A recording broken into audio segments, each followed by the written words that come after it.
આજે જેઠ સુદ પૂનમ નિમિત્તે જગતજનની માં જગદંબાના પ્રાગટ્ય સ્થાન એવા ખેડબ્રહ્મા ખાતે હજારોની સંખ્યામાં શ્રદ્ધાળુઓ માના દર્શનાર્થે ઉમટ્યા હતા। સાથે ગરમી હોવાના કારણે મંદિર ટ્રસ્ટ દ્વારા પણ ભક્તજનો માટે વિશેષ વ્યવસ્થા કરવામાં આવી છે।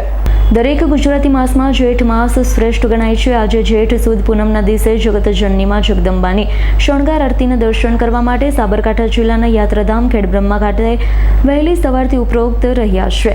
હાલ અસહ્ય ગરમી હોવાથી મંદિર ટ્રસ્ટ દ્વારા ઠંડા પીવાના પાણી સાથે સમગ્ર મંદિર પરિસરમાં ફુવારા લગાવવામાં આવતા દર્શનાર્થીઓને ઠંડક મળી રહી છે। સાથે સાથે જેઠ માસની પૂનમ નિમિત્તે પગપાળા આવતા પદયાત્રીઓ પણ આવ્યા।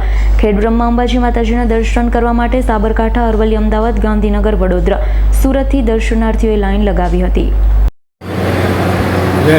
શ્રી ખેડબ્રહ્મા અંબિકા માતાજી મંદિરે આજ સવારથી હજારોની સંખ્યામાં માય ભક્તો માતાજીના દર્શન અને આરતીનો લાભ લેવા માટે ઉમટી પડ્યા હતા। માય ભક્તો થોડી શ્રદ્ધાથી માતાજીની જે બી બાધા રાખે છે એ માતાજી આશા એમની પૂરી કરે છે। મંદિર તરફથી યાત્રાઓને તકલીફ ના પડે એ માટે આ ગરમી સિઝનમાં વોટર કુલર અને ફુવારાની વ્યવસ્થા કરેલી છે।